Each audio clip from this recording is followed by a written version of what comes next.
Test 4. You will hear a number of different recordings, and you have to answer questions on what you hear. There'll be time for you to read the instructions and questions, and you have a chance to check your work. All the recordings will be played only once. The test is in 4 sections. At the end of the test, you will be given 10 minutes to transfer your answers to your answer sheet. Now turn to Section 1. Section 1. You will hear a telephone conversation between a customer and a sales assistant for a mail order company. First, you have some time to look at questions 1 to 6.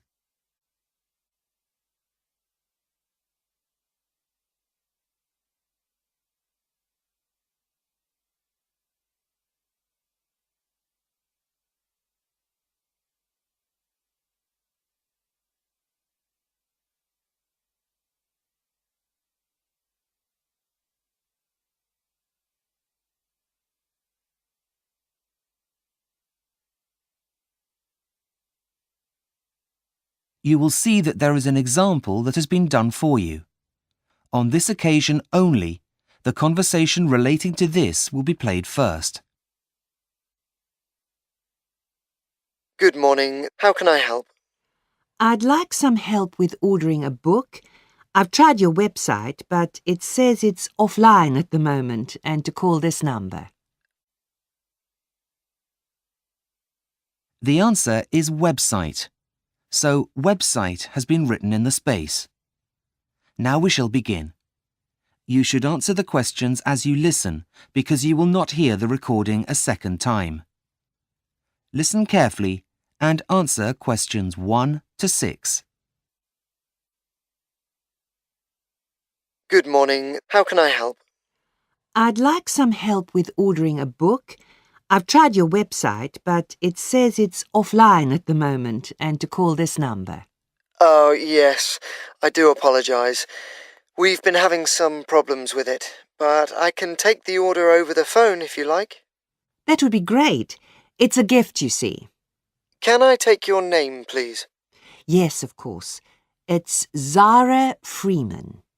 Is that Zara with an S or a Z? With a Z. Z-A-R-A. Just writing that down. Right. What was the title of the book you'd like me to order? I think it's called Future Words. No, hang on. Sorry. That's Future Worlds. Okay, just typing that in. I can't seem to find it.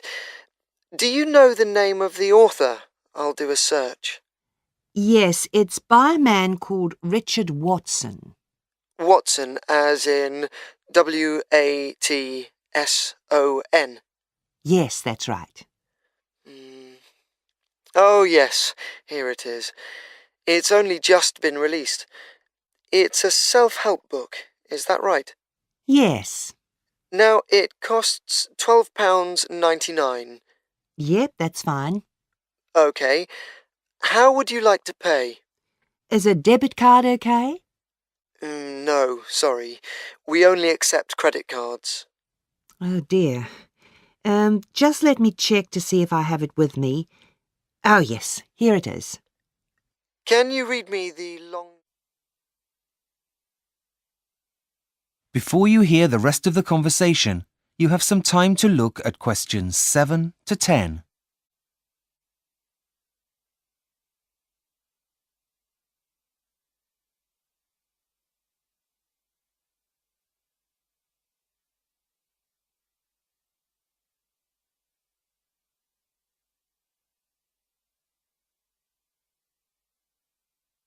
Now listen and answer questions 7 to 10. Right, almost done. Now I just need the delivery details. Right, I've got my friend's address here. It's 62 Green Gardens, London, N22. Just typing that in. 52 Green Gardens... No, it's number 62. Now, what kind of delivery would you like? What are the options? There are two. The free delivery option takes 5 days, or you can pay an extra £2.25 to have it sent out first class tomorrow. That would come to a total of £15.24p. Well, my friend's birthday is next week, so it should get there in time with the free delivery. So I think I'll take that. Right. That means that it will be delivered on the 21st of February, any time from 8 a.m. to 6 p.m. Is that okay? Well, I know my friend leaves early for work, so would it be possible for him to pick it up from the local post office instead? I'm afraid that won't be possible, but I could add some special instructions for it to be left with someone else, a neighbour, perhaps? Actually, yes. I have met the old lady who lives next door, and she's bound to be home. Could you leave it with her? Fine. I'll add that if he's not home, then the package should be left with the neighbour. That's great. Thanks very much for your help. My pleasure. Thank you for shopping with That is the end of section 1. You now have half a minute to check your answers.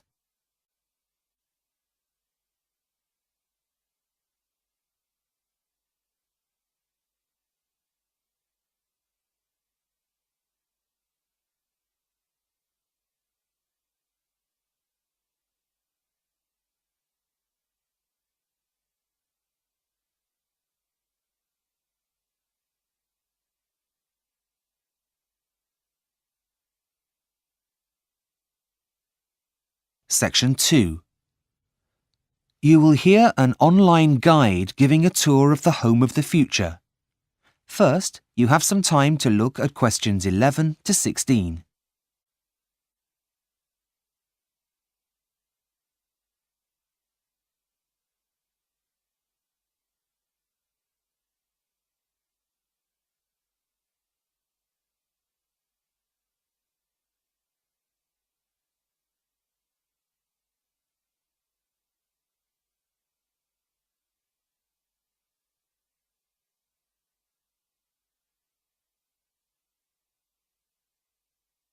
Now listen and answer questions 11 to 16. Welcome to the Homes of the Future online website. I will be your virtual guide around the homes you could soon be living in. Let's begin our tour in the bedroom. Firstly, the bed is programmed to gently rock you awake in the mornings. There'll be no more rude awakenings by an alarm clock, and it will also know what time you need to wake up, as it will get that information directly from your personal digital assistant, that is, your PDA, which will be inserted into you. Let's move to the wardrobe. Those are your musical shoes that generate music while you walk. The music will change according to how fast you're walking. Calm music for a relaxing stroll and faster beats for when you're in a hurry. You'll feel like you're walking on air. What's more, your clothes are also intelligent. They sense how you're feeling and then change colour. The fabric that they're made of also converts your body heat into a low-voltage electricity generator for some of the gadgets that are now inside you, like your PDA, for example. Moving on to the bathroom.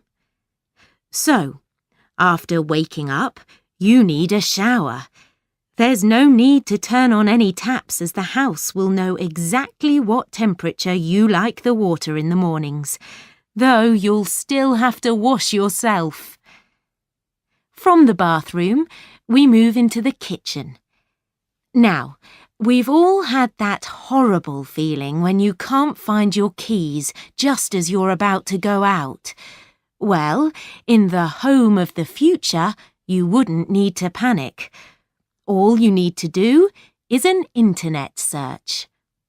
All items are now programmed with a tracking device so that they will light up and signal to you where they are. Just in case the object is upstairs, the house will project its position on your fridge. Speaking of your fridge, this is now as intelligent as your clothes.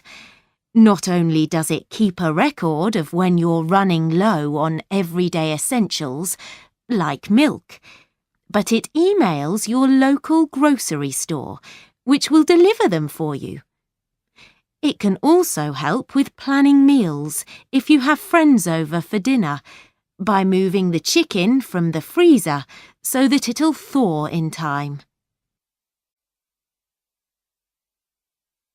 Before you hear the rest of the tour, you have some time to look at questions 17 to 20.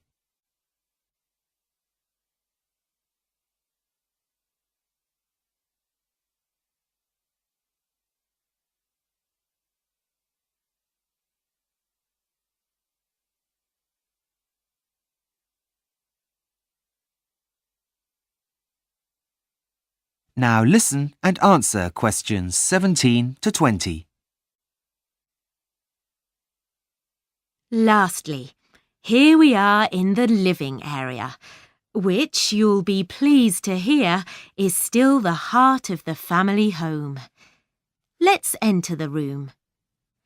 Now, to the left of the entrance is the main seating area, with a sofa, and directly opposite the entrance is an armchair. The sofa backs onto the wall and the armchair faces to the left, across the coffee table, to a blank wall. So, where is the TV, I hear you ask? Well, this entire wall is the television. The whole thing is a plasma screen designed to show your TV, surf the internet, or, when it's not in use, it displays anything you want it to, from family pictures to famous works of art. On the opposite wall to the sofa is a fireplace, which still has a real fire. Nothing beats that now, does it? But the rug in front of the fire now also monitors the temperature and either opens or closes the chimney so as not to overheat the room.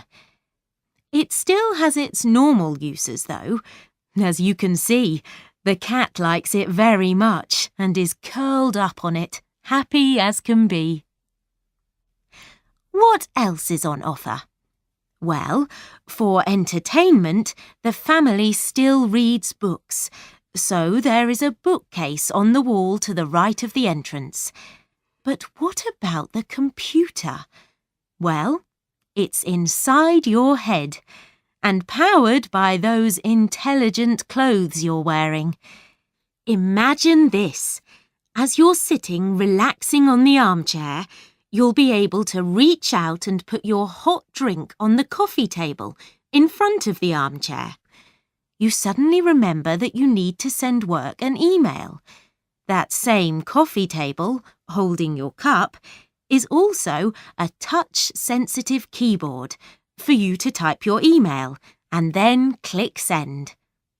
All you need to do to activate it is say email, and the image of a keyboard will appear. Well, I hope you've enjoyed your tour around the home of the future and that you'll come visit again soon. Bye-bye. That is the end of section 2. You now have half a minute to check your answers.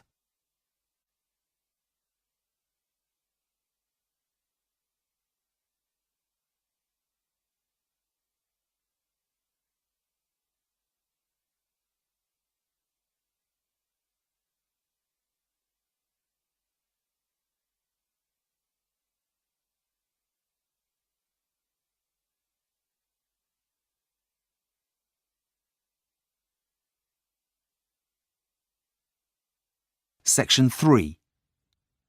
You will hear a tutor talking to a student about a future assignment. First, you have some time to look at questions 21 to 25.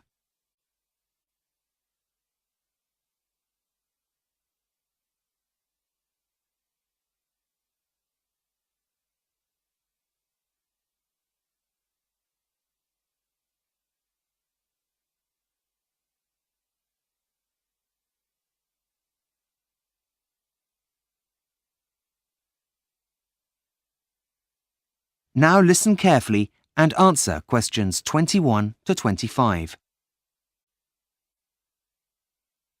Hi, Professor James. Have you got a minute? You see, I'm having a bit of trouble getting started on my graduate employability assignment. Well, okay, as long as it doesn't take longer than 10 minutes, as I have a meeting to get to at 3:30. Yep, fine. It shouldn't take long at all. Okay, Sally. Tell me what you've done so far, and we'll go from there. Well, as you suggested, I chose 3 local businesses and contacted them via telephone to introduce myself. That's good. Well, the thing is, I couldn't get past the secretary of 2 of them. Do you have any suggestions? What about following up with a letter stating what time you'll be calling again? Oh, that's a good idea. I hadn't thought of that. So, tell me about the one you have contacted. Right. Well, he was very helpful, actually. He received the survey I emailed him and has already sent it back. I've had a very quick look at it, but haven't had a chance to write it up yet. So far, so good. Carry on. Well, apart from that, I've also found a lot of statistics that exist on the starting salaries graduates begin on once they finish studying. There's some really interesting stuff out there. Did you know, for example, that your average engineer earns nearly as much as a medical graduate? Yes, I did. Gosh, I had no idea. Having second thoughts about a career in human resources, are we? No, but I was surprised. Anyway, getting back to where I was, I've gone to the library, but the books you recommend have already been taken out. Apart from one, that is. It's called A Starting Success. I haven't read it yet, but I've taken it out and it's on my list of things to do. Have you come up with a plan yet? Yes, and I've written my hypothesis as well as my introduction, but that's where I've got stuck. I don't really know how I'm going to be able to present all of the information, as there's so much of it. Before you hear the rest of the conversation, you have some time to look at questions 26 to 30.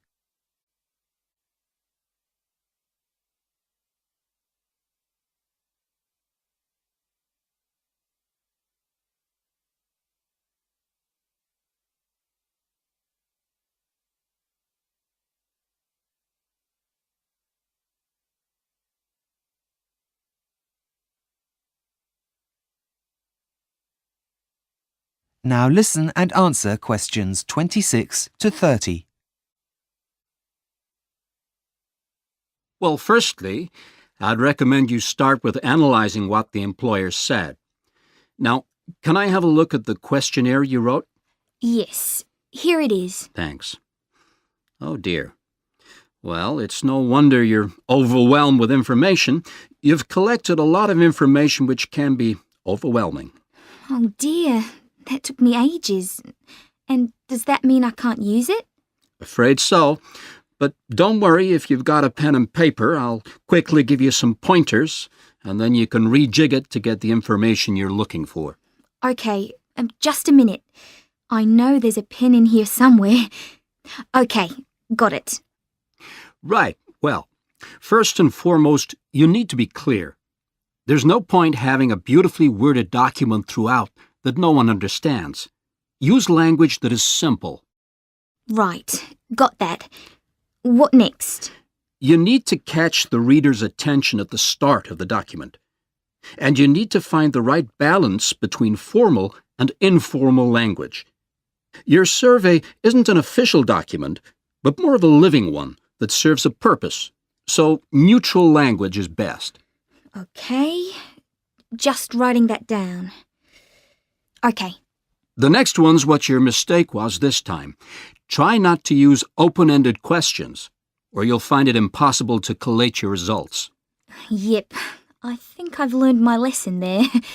What else? Scales really do make the job of completing the questionnaire easier for the recipients by saving them lots of time and effort writing. I take your point. Anything else? One last thing. Make sure you've thought about the logic of your questions. There's nothing worse than trying to make choices about things that seem to have no order. Right. Got it. I see where I went wrong now, and will try to do better next time. Don't worry. It's a very easy mistake to make, and one that many people come across the first time they do this kind of assignment. Okay, Sally, I really must rush. I'm late for my appointment. Of course. Thanks for your help. I'll see you in class tomorrow. Bye.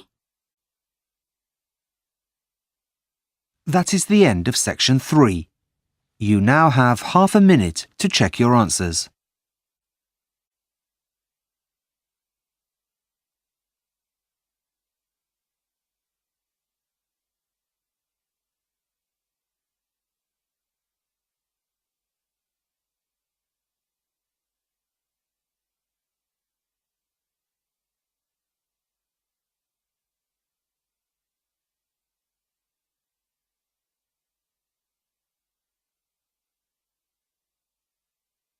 Section 4.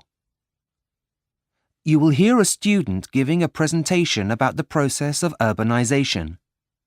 First, you have some time to look at questions 31 to 40.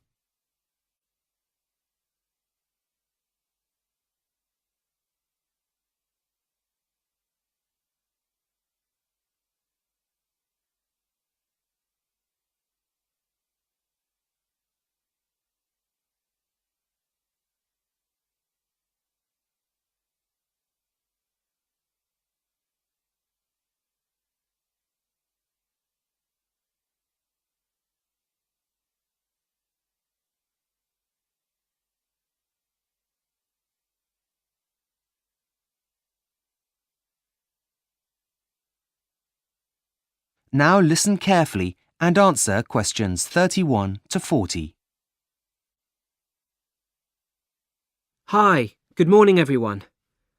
I'm here today to present my findings on the process of urbanisation and its impact on the environment.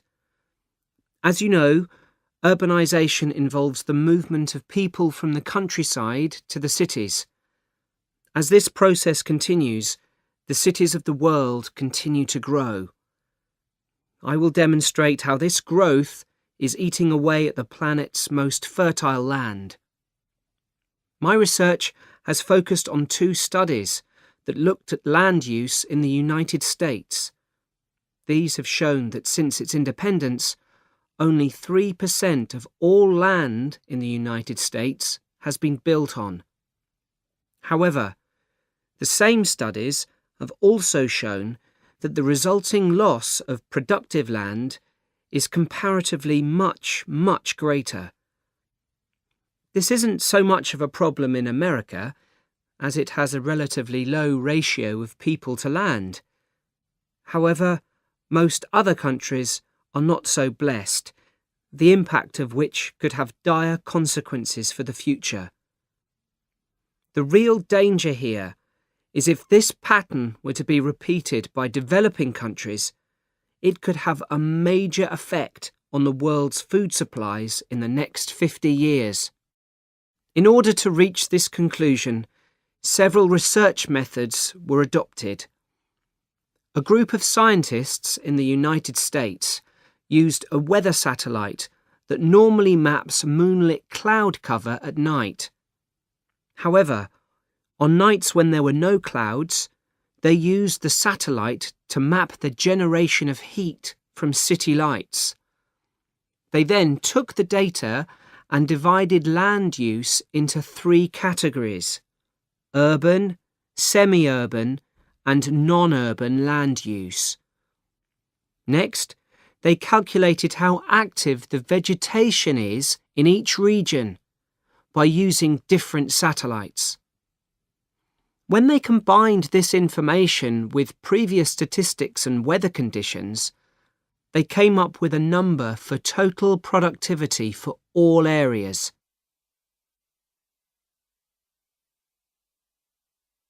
So, what did the results of this process of land classification show? Well, firstly, they proved that although only a tiny percentage of the land in the United States is urbanized, and 29% of land is used for agricultural purposes, the land which has been built on actually has the best soils. These were independently corroborated by a second team of scientists in San Francisco, whose results show that this process is happening even faster in the southeastern corner of the United States. This means that land that is extremely productive from an agricultural point of view is being taken over by lawns, golf courses, and a few scattered trees.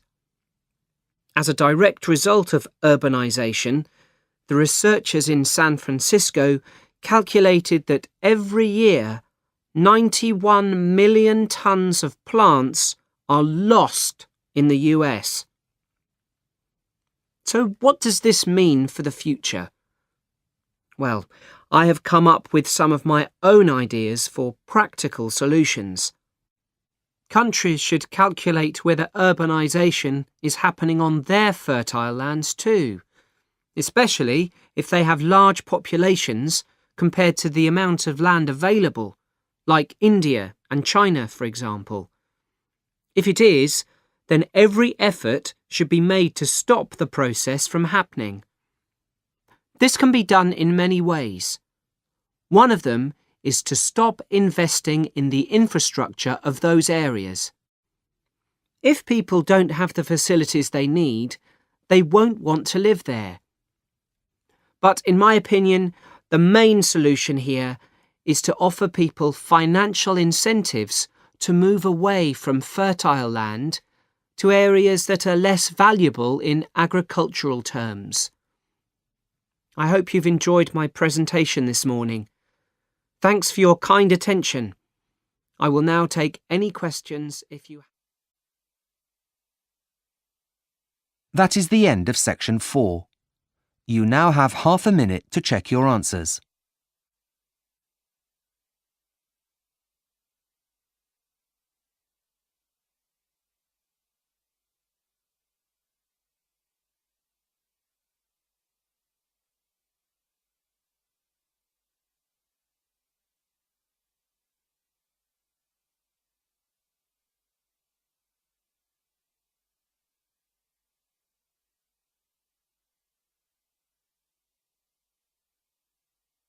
That is the end of the listening test, the IELTS test.